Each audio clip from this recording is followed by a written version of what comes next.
नमस्कार। आइए साथ पर प्रकाश डालें उससे पहले एक ज़रूरी सूचना। जो लोग हस्तरेखा सीखना चाहते हैं उनके लिए हमने एक नया चैनल शुरू किया है। चैनल का नाम है सरस्वती पामिस्ट्री। आप नीचे जाकर डिस्क्रिप्शन में देख सकते हैं और लिंक तक पहुंचकर सब्सक्राइब, लाइक और शेयर भी कर सकते हैं। तो चलिए सबसे पहले बात कर लेता हूं आपकी कनिष्ठा उंगली की। कनिष्ठा उंगली ज्ञान की उंगली और बहुत ही सरलता से सूर्य के प्रथम पर्व तक पहुँच गई है। किसी व्यक्ति को अपने जीवन में यश, सम्मान, धन प्राप्त करने के लिए जो कनिष्ठा उंगली चाहिए वो आपके पास मौजूद है।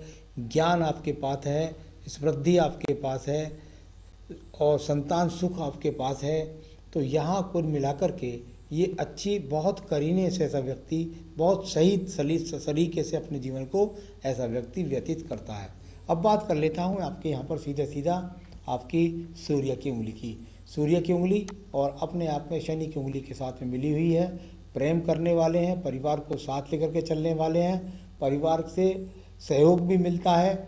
परंतु यहाँ कुल मिलाकर यश प्राप्ति के लिए व्यक्ति अपने मन में इरादे लेकर के जब इस तरह का व्यक्ति रहता है तो अपने यश प्राप्ति के लिए अपने टारगेटों के प्रति ऐसा व्यक्ति ज़्यादा आकर्षित भी रहता है।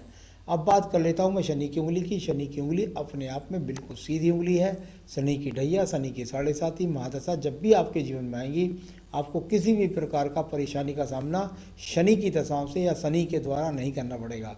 तो कुल मिलाकर ये अपने आप में अच्छी उंगली है। अब बात करता हूँ बृहस्पति की उंगली की। यश और सम्मान के लिए, स्वाभिमान के लिए, कुछ अहंकार के लिए जो उंगली होनी चाहिए वो बृहस्पति की उंगली आपकी यहाँ पर है। ईश्वर के प्रति आस्था भी आपके पास है और बृहस्पति है तो ज्ञान है और परिवार का मान और सम्मान बढ़ाने वाली आप महिला हैं। अब बात करूँगा मैं आपके बुध पर्वत के बारे में। बुध पर्वत और यहाँ बुध पर्वत पर खड़ी हुई रेखाएं यहाँ पर बिल्कुल एकदम यदि देखें तो अपने आप में अनुकूलता की रेखाएं यानी प्रोग्रेसिव की रेखाएं। ये प्रोग्रेसिव रेखाएं हैं जीवन के अंदर उन्नति के लिए। उन्नति की रेखाएं जब तक आपके हाथ के अंदर बनी रहेंगी और जितनी ज़्यादा संख्या में होंगी उतनी ही आपकी ज़िंदगी में तरक्की, उन्नति, प्रोग्रेस ये सब चीज़ें बनी रहेंगी। अब बात करता हूँ आपके यश और सूर्य सम्मान के पर्वत यानी सूर्य पर्वत की। सूर्य पर्वत पर यहाँ यश और सम्मान की रेखाएं बिल्कुल नहीं बनी हुई है। आपके जीवन में आपको कभी भी मान, आपके सम्मान के अंदर कोई दाग धब्बा नहीं आएगा। इस प्रकार को दिखलाने वाली यहाँ पर ये रेखाएं भी मजबूती के साथ में खड़ी हैं। बात कर लेते हैं आपके एक और पर्वत की जिसको बोलते हैं शनि का पर्वत। शनि का पर्वत धन का पर्वत और धन के पर्वत पर इतनी सारी रेखाएं खड़ी हो जाएं तो व्यक्ति करोड़ों करोड़ों रुपए में पहुंच जाता है। तो कुल मिलाकर के यहाँ आपके पास ये रेखाएं जो मौजूद हैं इनको मैं अगर थोड़ा सा और पीछे से पढ़ता हूँ तो आपके जीवन में 51वें वर्ष के बाद में इतनी सारी रेखाएं हैं ये कि जो बहुत ज़्यादा राहु क्षेत्र से निकल रही हैं। अचानक धन भी आपको बहुत ज़्यादा प्राप्त होगा। तो बहुत धन, सम्मान इसके बाद और ज़्यादा आपका बढ़ने वाला है। बात कर लेता हूँ आपके बृहस्पति पर्व की। बृहस्पति पर्व और यहाँ बृहस्पति पर्व पर देखते हैं तो अनुकूलता के साथ में ये रेखाएं जो जाती हैं तो ये बाहर की तरफ रेखाएं दिख रही हैं यानी कुल मिलाकर जो अंदर की तरफ देखती हैं वो बुद्धि के द्वारा धन प्राप्त कराती हैं और जो बाहर की तरफ देखती हैं वो स्वयं का मकान और साथ ही साथ व्यक्ति के जीवन के अंदर एक तरह ये कह सकते हैं कि सुख साधन व्यक्ति के पास बने रहते हैं। अब बात करूँगा यहाँ पर मैं आपकी हृदय रेखा की। हृदय रेखा और हृदय रेखा पर यदि हम यहाँ देखें तो आपकी हृदय रेखा बहुत ज़्यादा यहाँ कटी फटी आपकी हृदय रेखा है यानी कुल मिलाकर पूरी रेखा ऐसी है जैसे किसी ने बेल डाल दी हो। इस प्रकार की रेखाओं के जो संबंध निकल कर के आते हैं वो ये होते हैं कि ये एक तो स्वास्थ्य के लिए बहुत खराब रेखा है यानी कुल मिलाकर स्वास्थ्य के अंदर कुछ ना कुछ प्रॉब्लम लगी रहती है। एक तो इस बात को, दूसरी बात यह है कि पति के साथ वैचारिक मतभेद को भी दर्शाती हैं ये रेखाएं। तो कहीं ना कहीं इस बात के लिए भी परिवार से में पति से संबंधित जरूर समस्याओं को दर्शाने वाली भी ये रेखाएं किसी भी प्रकार से वो हो लेकिन पति से संबंधित यहाँ नज़र जरूर आती है समस्या। अब बात करूँगा मैं आपकी यहाँ पर मंगल पर्व की। मंगल पर्व और मंगल पर्व से निकलने वाली रेखाएं, ये रेखाएं साहस के लिए जानी जाती हैं और साथ ही साथ यहाँ साहस से निकल करके और सूर्य पर्वत का जब संबंध बनता है तो ये सूर्य का पर्वत जब भी संबंध बनाएगा, अगर व्यापार से बनाए तो, नौकरी से बनाए तो आदमी को विदेश से धन लाभ का संकेत की पक्की रेखा ये यहाँ पर आपके हाथ में इस पर्वत से गई है। तो ये अपने आप में एक कुल मिलाकर कहूँ तो यहाँ पर दूर स्थान से मिलाकर के संकेत आपको बना हुआ है। अब बात कर लेते हैं एम्स के बाद में, सीधा बात करता हूँ तो यहाँ एक तरीके से आपकी बुद्ध इसकी मंगल द्वितीय की बात करता हूँ। मंगल पर्वत द्वितीय और यहाँ पर निकलने वाली ये रेखा मंगल पर्वत से निकलती है जब, और इस तरीके से जाकर के उसका संबंध भाग्य रेखा के साथ बनता है। तो यहाँ एक बार फिर इन रेखा ने बताया, ये यहाँ पर राहु जैसी सरपेंट जैसी रेखा बनी, यानी राहु का मुख सा एक तरीके से खुल करके आपकी भाग्य रेखा पर आया। यानी कि राहु यहाँ कहता है कि मैं आपका भाग्य दूर प्रदेश से जाकर के बनाऊंगा, दूर स्थान से जुड़ करके मैं आपको बनाऊंगा और इसी तरीके से अचानक धन आपके जीवन में जुड़वाता रहूंगा। यहाँ राहु रेखा ने निकल करके, राहु सरपेंट रेखा आगे बनी है, वैसे मंगल रेखा है ये, तो जो दूर स्थानों से जोड़ करके आदमी का भाग्य उदय करती है। कहीं ना कहीं से राज्य सरकार से संबंधित भी ऐसी चीज़ों को देखा गया है।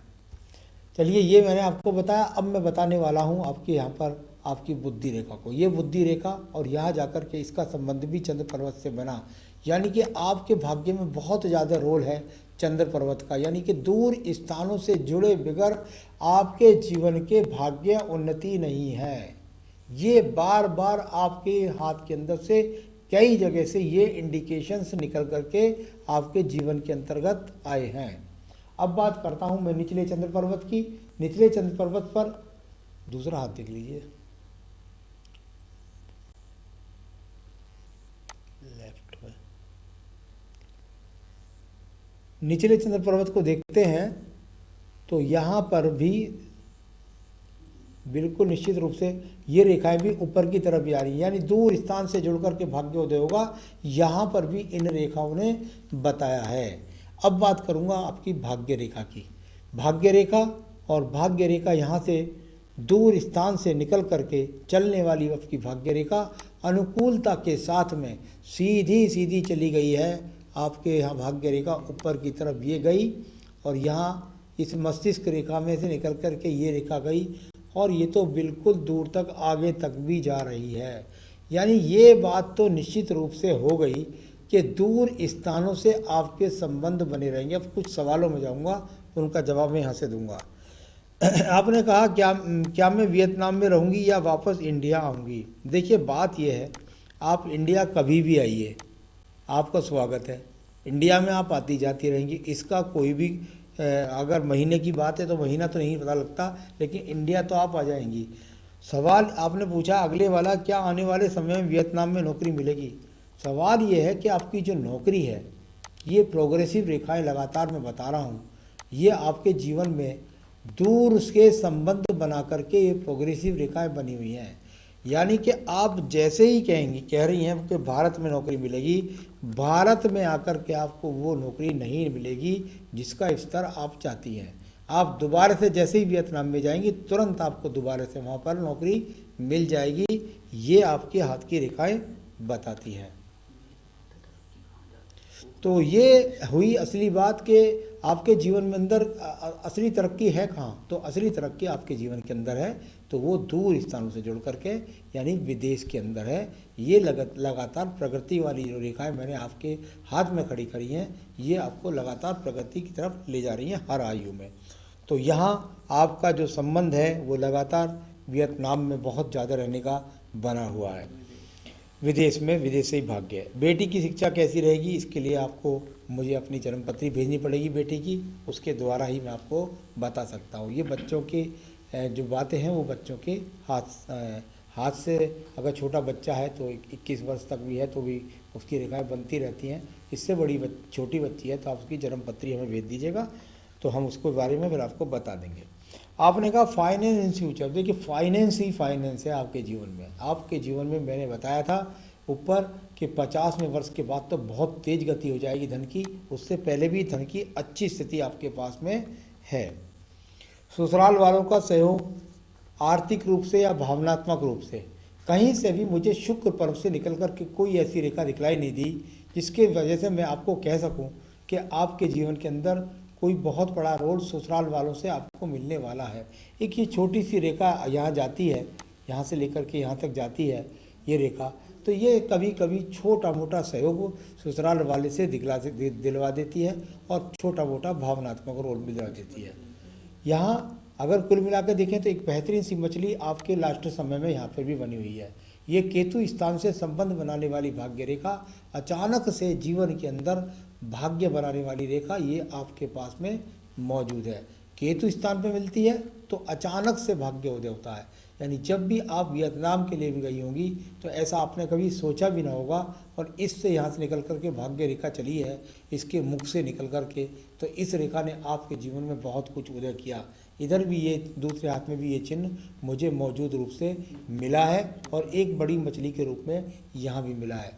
तो ये आपके जीवन की आयु रेखा पर भी आई है, यानी जीवन के अंत का समय आपका करोड़ों करोड़ों रुपए में जाने वाला है और बहुत सुख संपन्नता में जाने वाला है। इस बात को दर्शाती हुई भी ये रेखा आपकी है। आपने पूछा 10 साल बाद स्वास्थ्य कैसा होगा। बिल्कुल निश्चित रूप से 10 साल बाद आपका स्वास्थ्य, आज 46 साल की आपकी उम्र है, 10 साल बाद भी बिल्कुल 46 वर्ष के बाद भी अनुकूल रूप से आपका स्वास्थ्य होगा।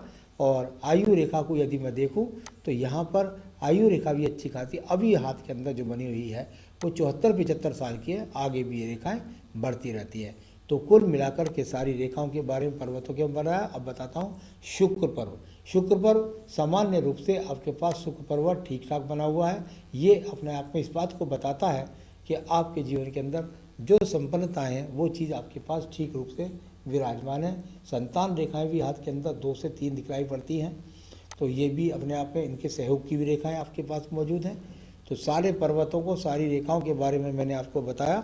आप क्या करें अपने जीवन के अंदर, जो आपको ज़्यादा जो है मानसिक शांति के साथ साथ आपके काम में प्रगति आपकी लगी रहे।